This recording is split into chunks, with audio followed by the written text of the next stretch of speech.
KPBS On Demand is supported by Paint Care, offering households and businesses in California more than 800 leftover paint drop-off sites for recycling.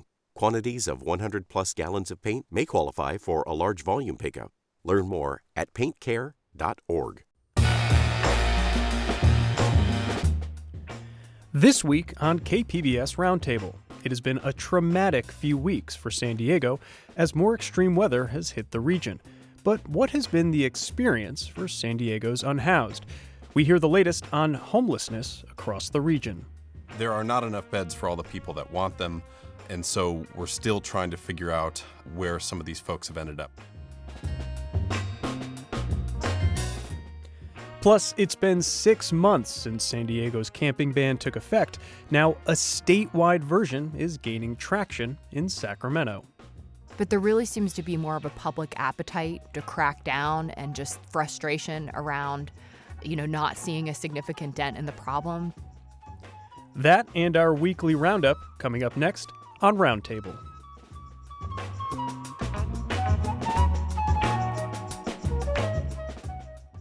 KPBS On Demand is supported by Paint Care, offering households and businesses in California more than 800 leftover paint drop-off sites for recycling. Quantities of 100-plus gallons of paint may qualify for a large volume pickup. Learn more at paintcare.org. San Diego is bouncing back from more stormy weather this week, which brought heavy rains, whipping winds, and even a tornado warning to the region.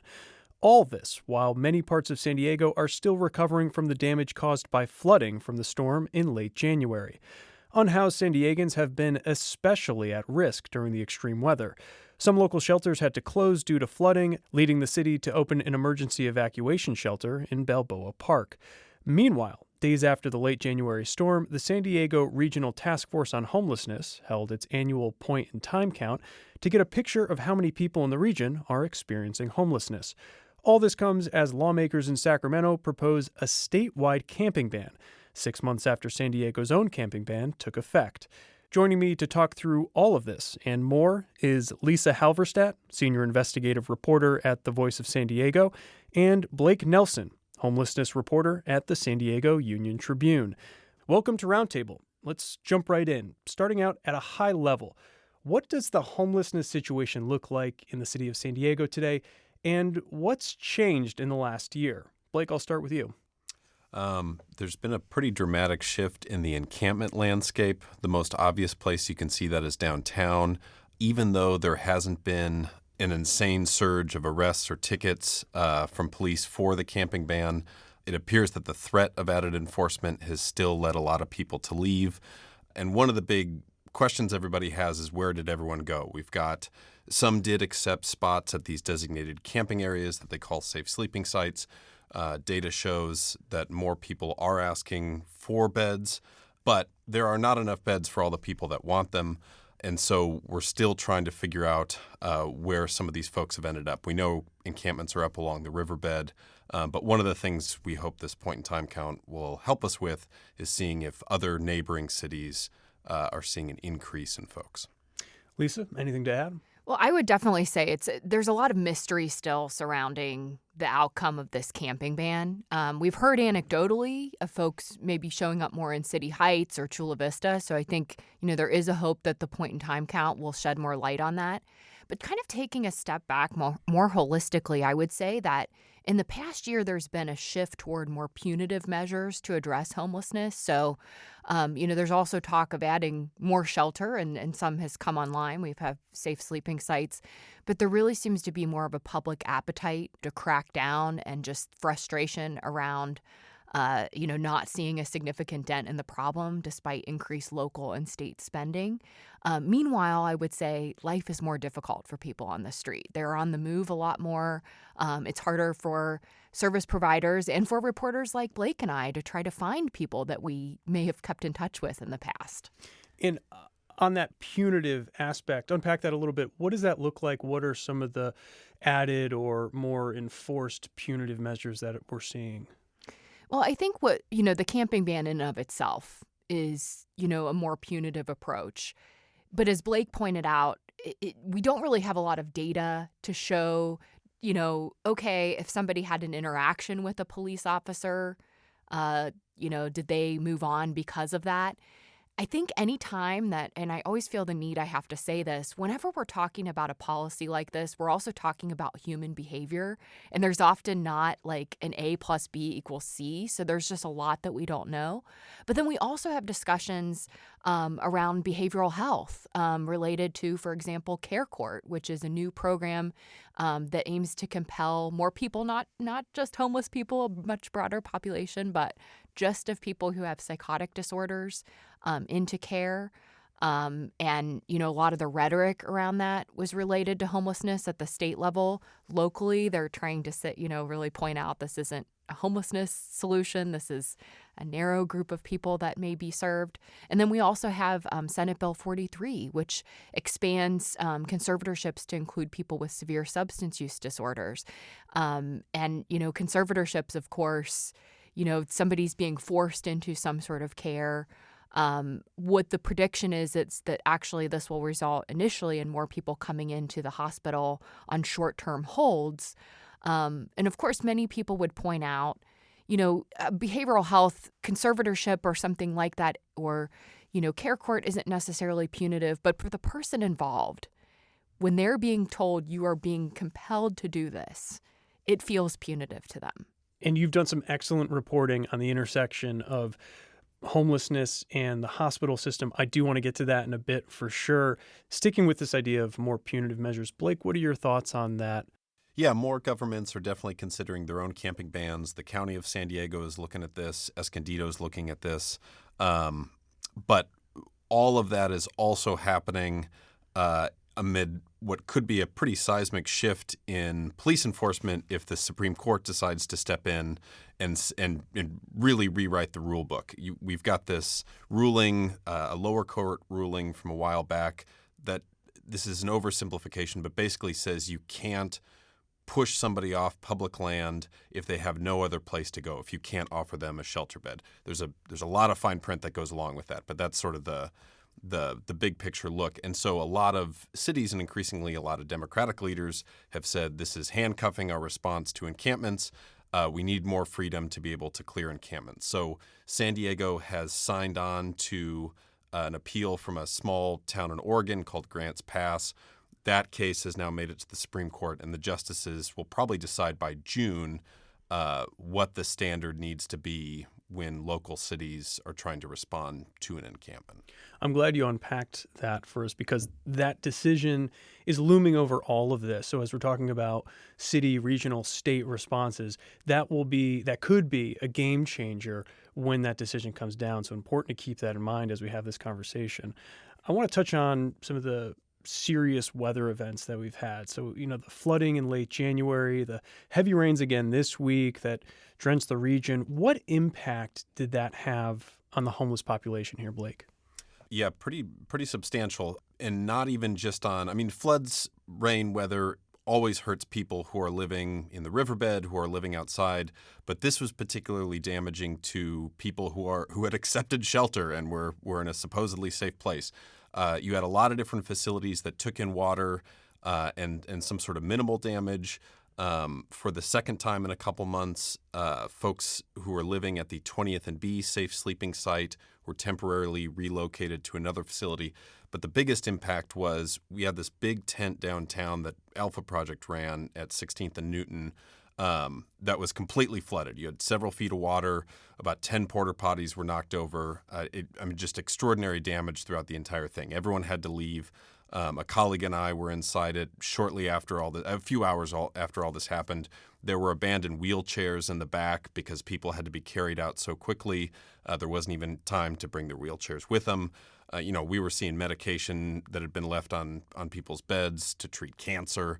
So that has been incredibly traumatic for all sorts of people and is a big problem that the city has to solve, not just to figure out can we salvage this tent because all those folks are now staying at a gym by Balboa Park, but also as the city's trying to add more shelter beds, this takes more than 300 offline, at least for the near future.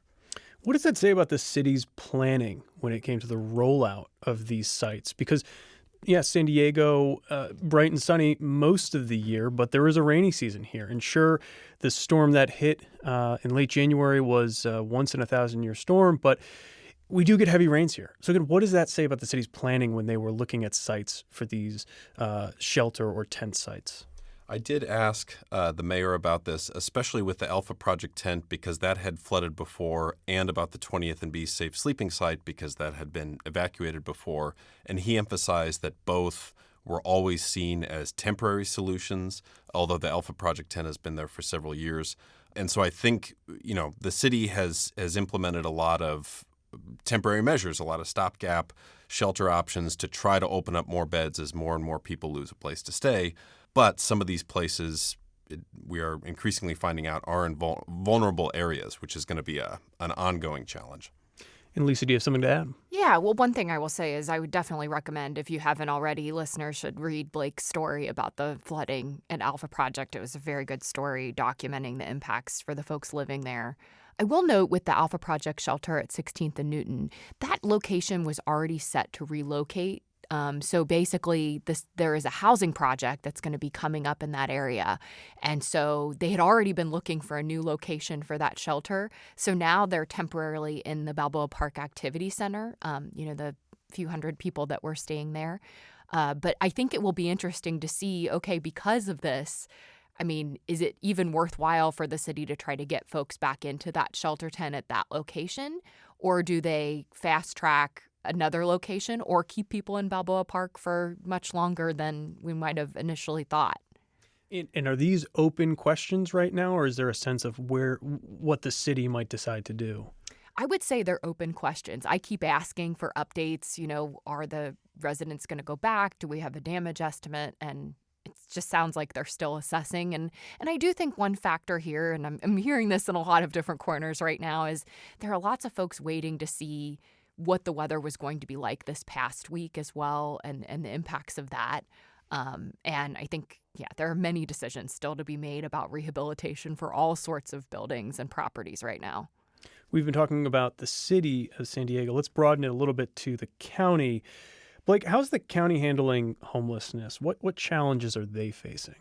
Yeah, so we talk about how there's a bed shortage in the city of San Diego. Generally, things get much worse the further you go out of the city of San Diego. Fewer shelter options, fewer services. So the county's trying to do a couple things. They are considering their own camping ban modeled after San Diego's stricter limits.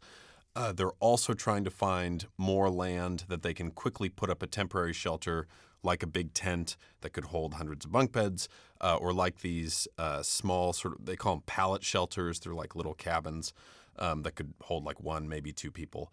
But what they're running up against is the same problem that a lot of these groups run up against, is whenever you name a site or a plot of land and say like, hey, this could go here, there's often local opposition. So we just saw that a few days ago at the county supervisor meeting. One floated site had been in the city of Escondido. A lot of residents there, including the mayor, had said, hold on, this is too close to our businesses. Although the mayor did say, we will find something else we can work with you on and make it a more permanent shelter. But, I mean, Supervisor Joel Anderson has been pitching spots for a while. I was at town halls with him in Lakeside and Santee, and both of those plans for small homes for the homeless crumbled after a public outcry.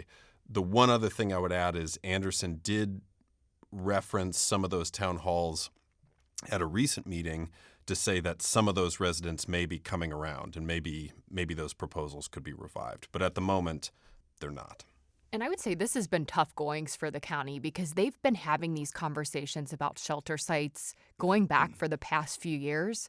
And they have a few things to show for it. I mean, they did partner with the city of San Diego on the Rosecrans shelter. There's a safe parking lot in Joel Anderson's district. And they've partnered with other cities on new shelters, but they don't really have their own sites.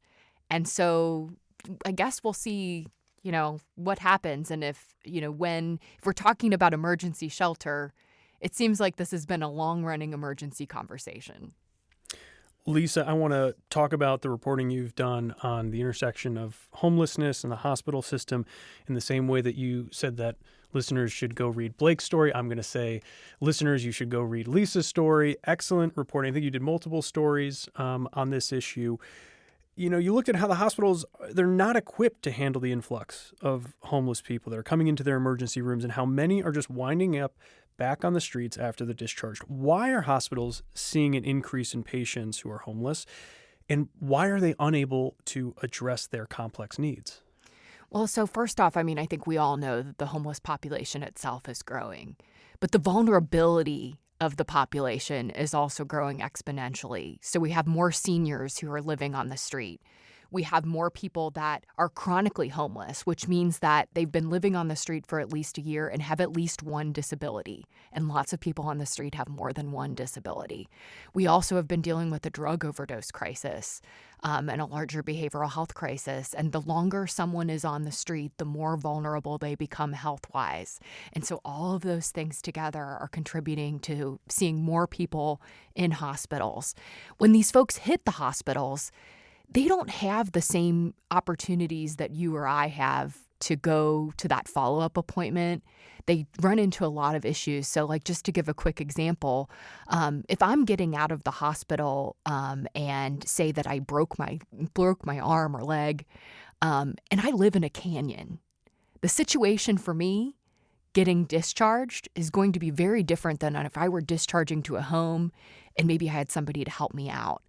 And that's a very simple example. Often the conditions we're talking about are much more complex, but hospitals really aren't set up to deal with these complicated life situations that these folks experience that really do exacerbate their health conditions. And so what you're seeing is people often continuously cycling, often with chronic health conditions.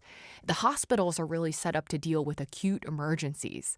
And, as much as it may be an emergency sometimes to the person that's coming in, the hospital may not view a chronic health condition as an emergency. But untreated or not properly treated and dealing with all of these other dynamics on the street, these issues can just get a lot worse.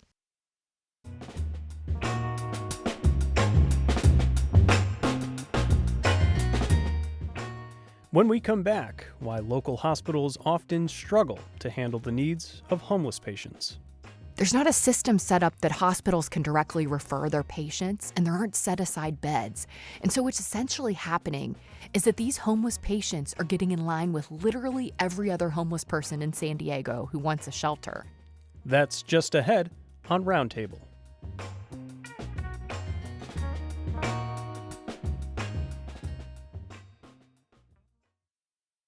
KPBS On Demand is supported by Marrokal Design and Remodeling, helping homeowners with their home remodeling needs. From ADUs to kitchen remodels, room additions, and custom homes, Marrokal Design and Remodeling can help homeowners design and build their dream homes. More at trustyourhometous.com. This is KPBS Roundtable. I'm Scott Rod. Today we're talking about homelessness in the wake of the region's recent storms. I'm speaking with the Voice of San Diego's Lisa Halverstadt and Blake Nelson from the Union Tribune. Lisa, I want to stick with this topic of hospitals. They're required, my understanding is by law, to prioritize finding shelter for patients when they come in, but that isn't happening. Why is that? Well, first, let's talk about this 2019 state law, SB 1152, which, as you said, it required that hospitals prioritize getting their homeless patients into shelter after discharge. It didn't come with any new resources for shelter. And there isn't a system set up in the city of San Diego, which, as Blake was sharing earlier, has the largest share of beds, shelter beds in the county. There's not a system set up that hospitals can directly refer their patients, and there aren't set-aside beds. And so what's essentially happening is that these homeless patients are getting in line with literally every other homeless person in San Diego who wants a shelter. And as Blake has also reported, it's very, very difficult right now for anyone who wants shelter to get it. So people that are showing up and getting in line, for example, just 1 in 5 shelter referrals in the city of San Diego are resulting in someone getting a shelter. So that's for the broader population. And so what's happening in practice is these hospitals are telling people, okay, you might be able to go here and get a shelter. Here's a piece of paper with phone numbers and other things. A lot of times these patients don't have phone numbers. And so what's happening is they're just trying to seek shelter with everyone else, and they're often not getting it. That was one of the things that surprised me most reading your story, was that there wasn't a sophisticated system set up for referrals for people to go from hospitals to seamlessly or more seamlessly find a bed in the city's current shelter system. That just seemed like a remarkable breakdown in our current system. Well, so I want to say, too, that it was one of the really interesting things that I learned digging into that. Because, I was kind of, when I first started reporting on this, I'm like, oh, are you sure there's not something, when I'd first heard about this like a few years ago. But one of the hospital systems, Scripps Health, has actually been pushing to be part of the city's referral system so that they can directly refer people into shelter.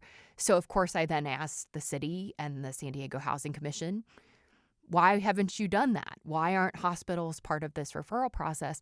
And they essentially said, we really need the hospitals to step up and provide financial resources to help make this possible, because the vulnerability of these patients is so significant. And, going back to that stat I shared with you earlier, 1 in 5 shelter referrals are resulting in somebody getting a bed. They feel inundated with just the number of demand, the daily requests that they're already getting.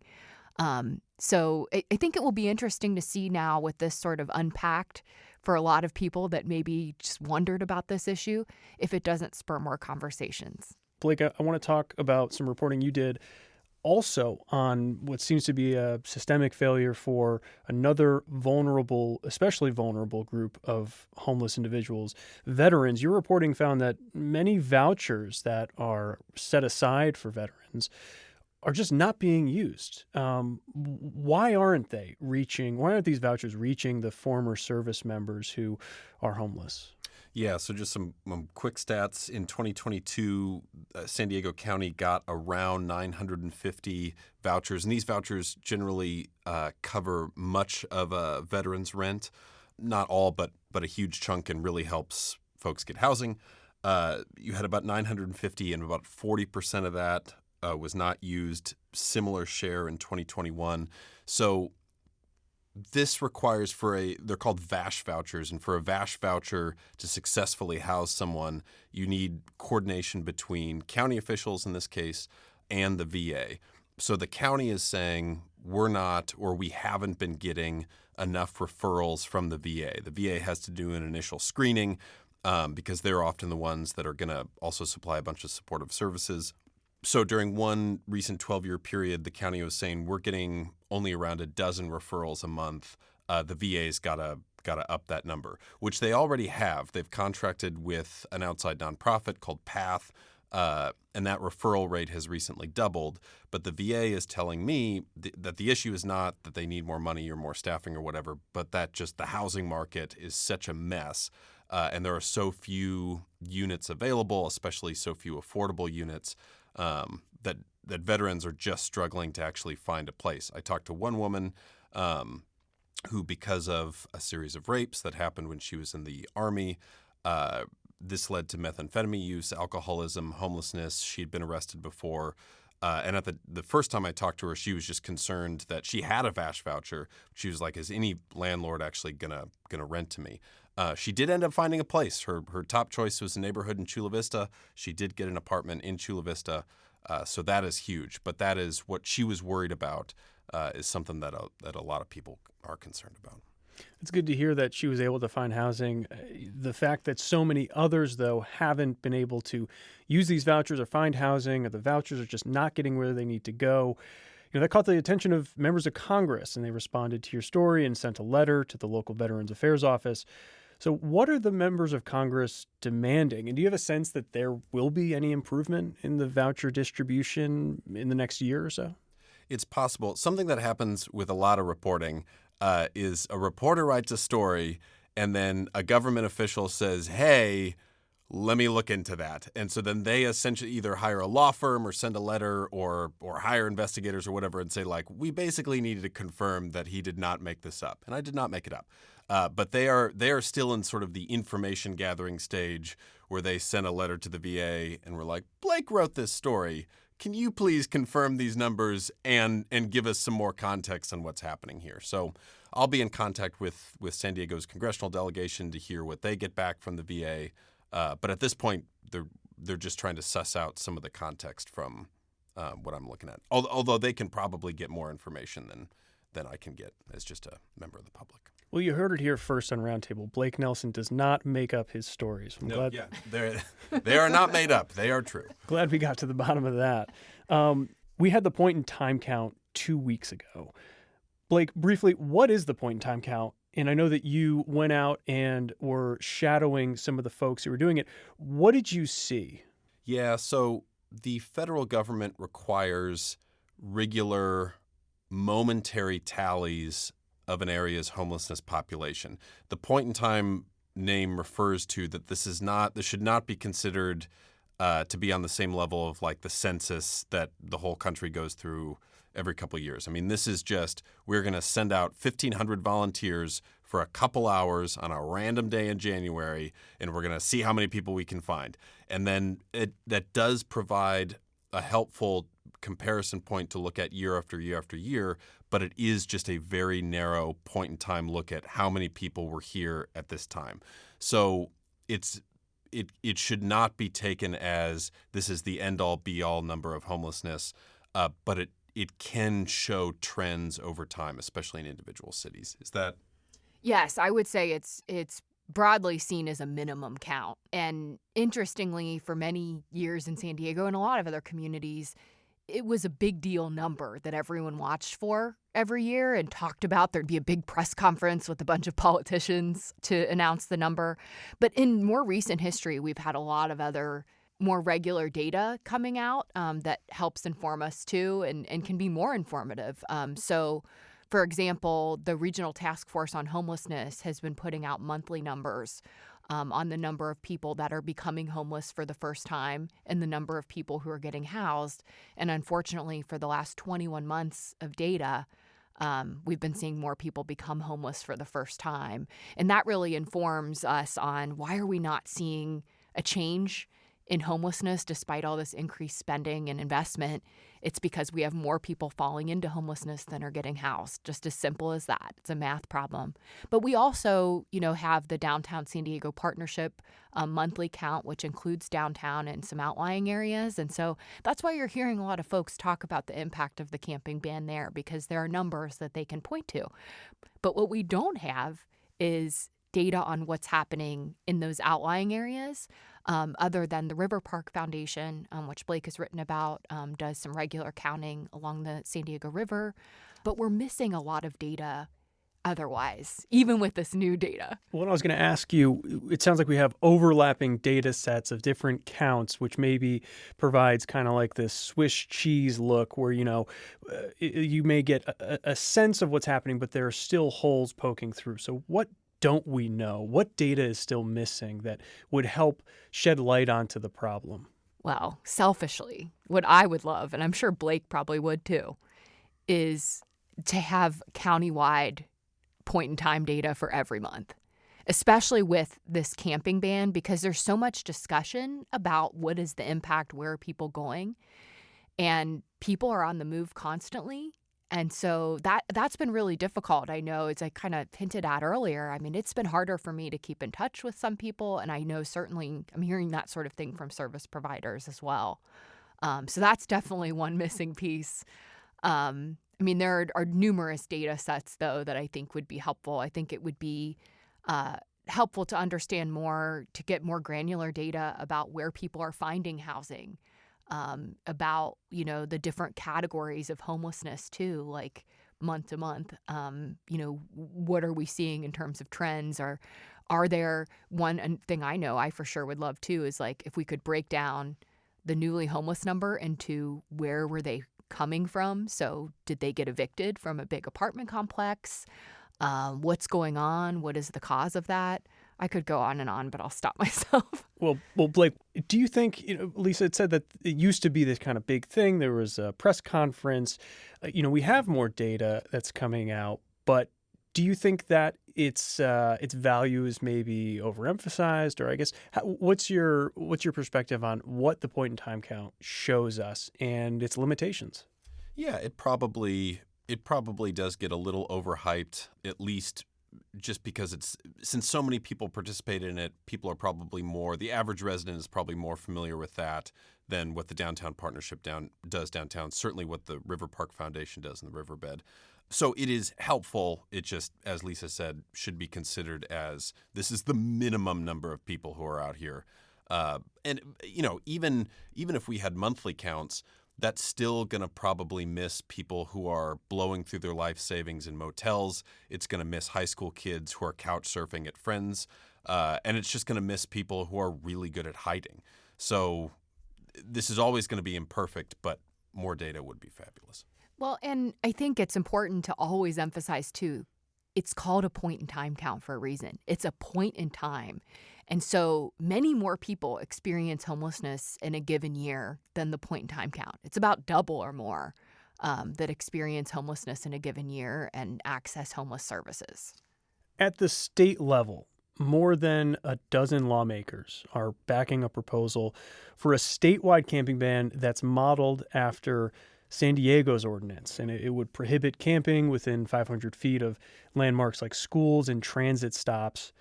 This is getting attention because it's a bipartisan push. It was co-authored by Republican State Senator Brian Jones and Democratic Senator Catherine Blakespear.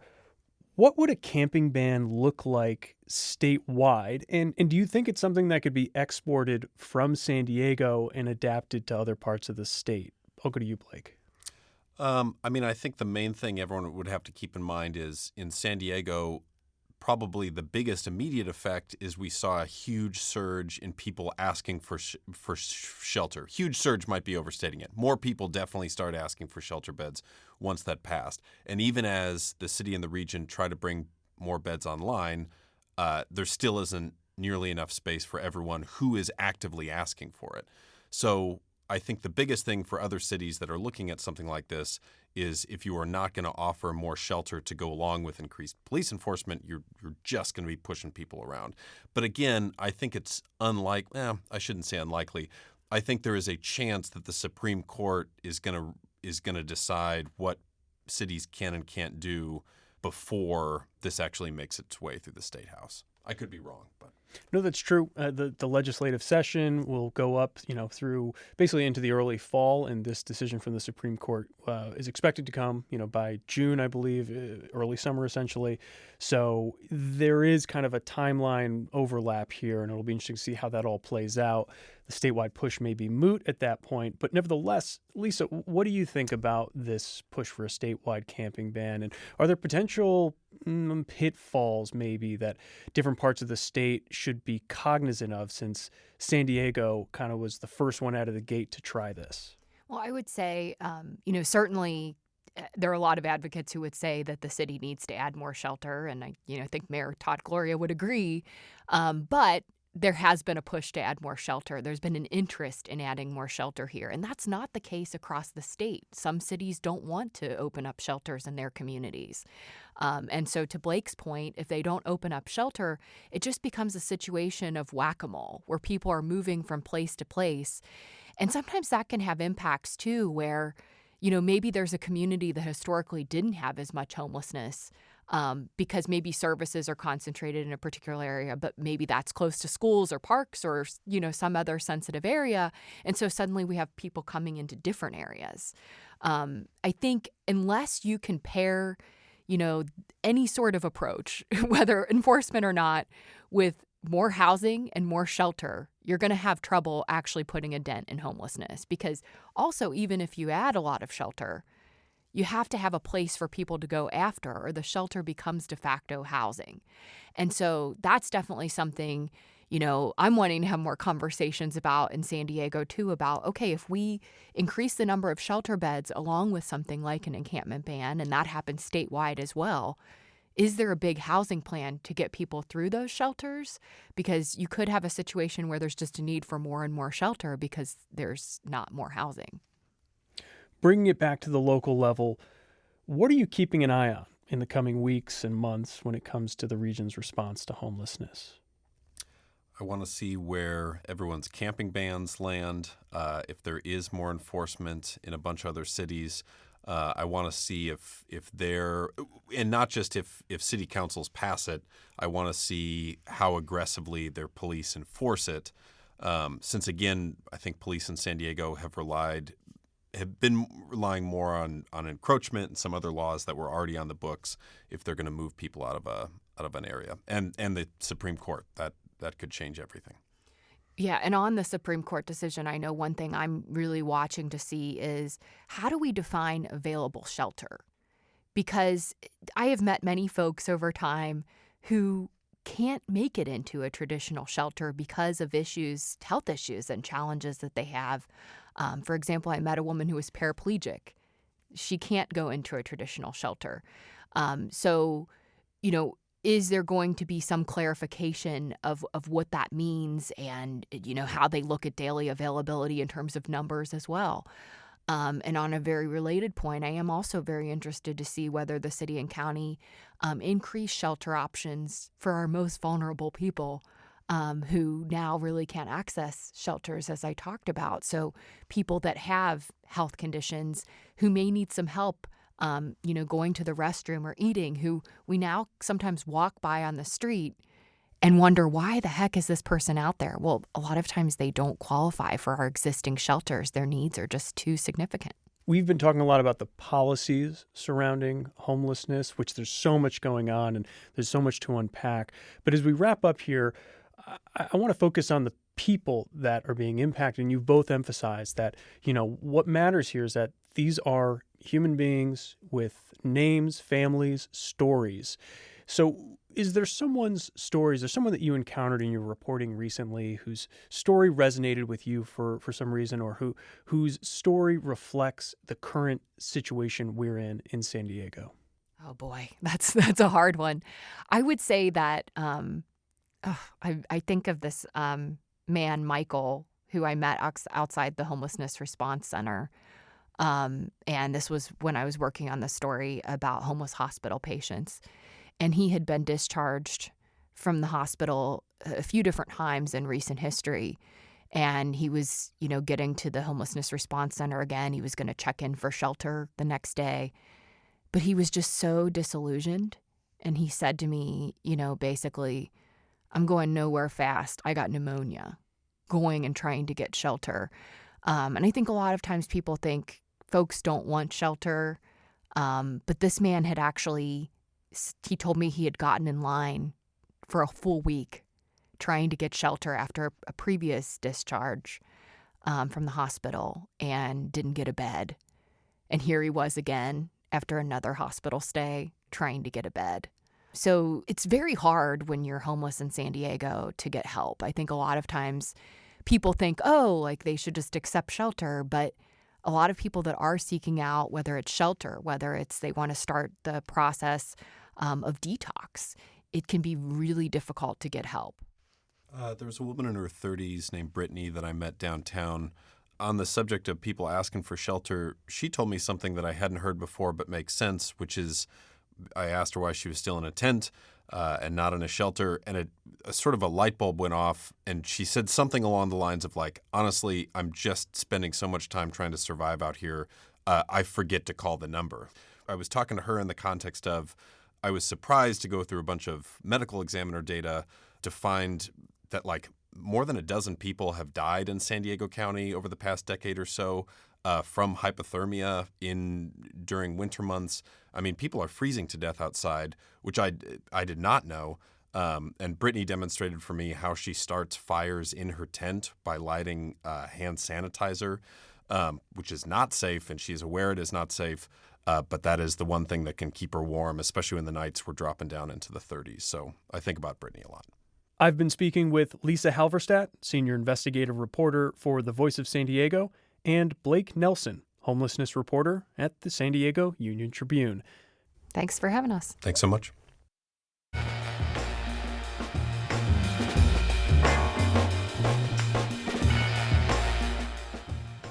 When we come back, we catch up on some other stories that got our attention on this week's Roundup. That's next on Roundtable.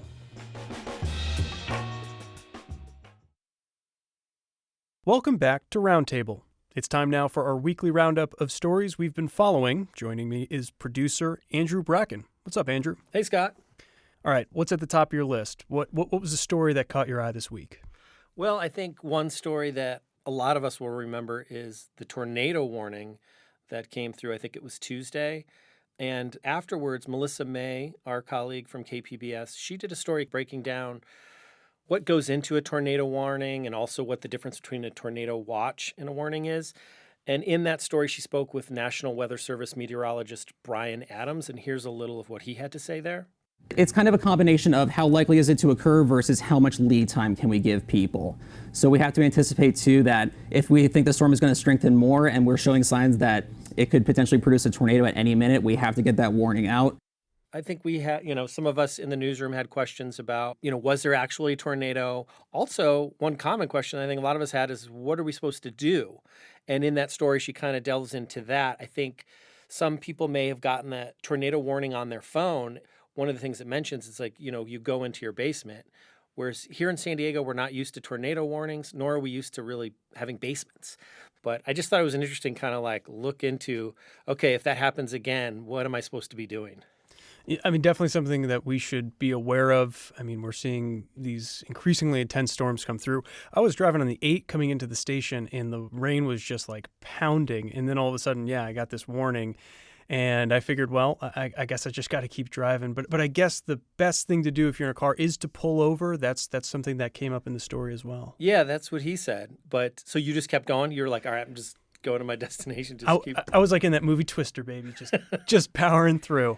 And, there was also in the story, they talk about the cloud. I guess they did see a cloud. I don't think there was an actual confirmation of the tornado hitting the ground. But definitely an unusual sight for San Diegans, I think. Yeah, a scary moment. What else caught your eye this week? Another one, a couple weeks ago, we talked about a pretty precipitous drop in the adoption of rooftop solar. As you may remember, last year, they changed the net metering rules. So depending on how you calculate, it can be more expensive for people. And so less people are adopting rooftop solar. The Union Tribune's Roxana Popescu basically has this article where she asked some experts, looking into, is installing solar worth it right now? And there's a lot of different sort of factors involved. It definitely sounds like a more long-term investment. I think she said the average cost for installations around $14,000. There's also a federal tax credit that I think you get about 30% back. My takeaway was it's a pretty complicated answer there. It's not like an easy yes or no. And my other question, just kind of reading that article, is like, what about renters? You know what I mean? Renters don't really have the choice there, I guess. But just definitely an interesting kind of look into the different questions homeowners are looking at whether to adopt to solar. Yeah, I know it's definitely complicated the picture for homeowners. A story that caught my eye, it's in sort of the same ballpark. At the state level, there's an effort to repeal something called, or potentially repeal, the income graduated fixed charge, which is super inscrutable. What that basically means is last year there was, in a much larger bill, a rule passed where they're going to start implementing fixed fees on electricity bills with the goal of having lower income people pay less, and the fixed fee would be higher for higher income people. And this garnered a good amount of controversy because it was passed in what's called a trailer bill, which is essentially something that follows the budget, and it was tucked into this massive bill, and sort of lawmakers and constituents, ratepayers, saw this and said, wait a minute, this came out of nowhere. There was no debate. So this highlights, one, something that's interesting that's happening at the Capitol, more and more policies being passed in these trailer bills that there's not a lot of debate happening. But also now there's this sort of reversal where lawmakers are saying, wait, we're going to maybe take another look at this. We won't implement this, because there really was a lot of pushback on this idea of adding more charges, more fees to what are already expensive electricity bills.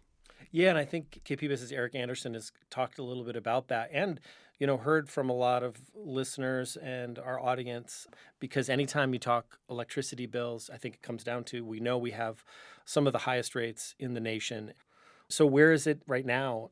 I believe it was just introduced. My understanding is the new fees would be hammered out, or the rules around them would be clarified in the summer. So it's kind of a ticking clock if they do want to repeal it.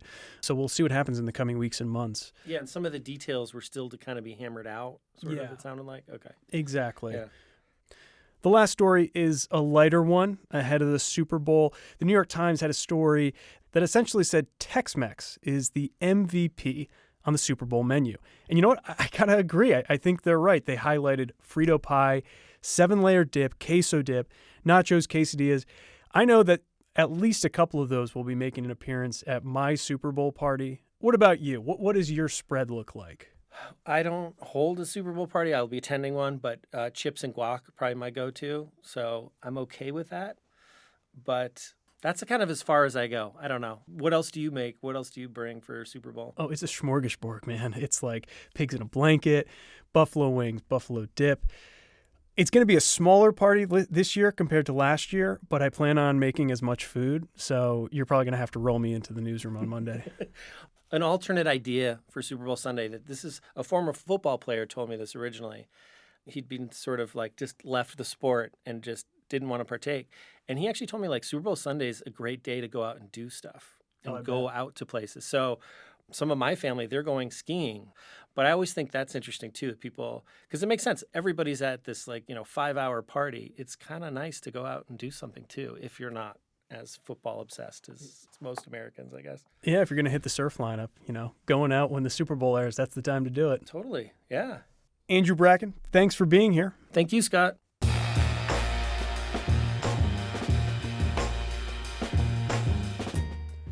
Thanks for tuning in to KPBS Roundtable.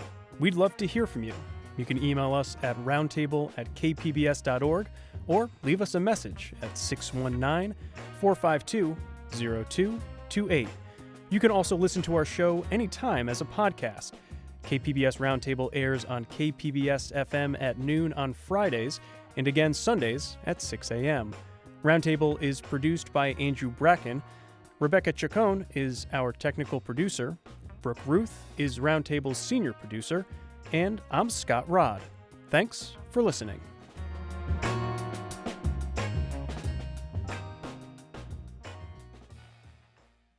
KPBS On Demand is supported by Paint Care, offering households and businesses in California more than 800 leftover paint drop-off sites for recycling.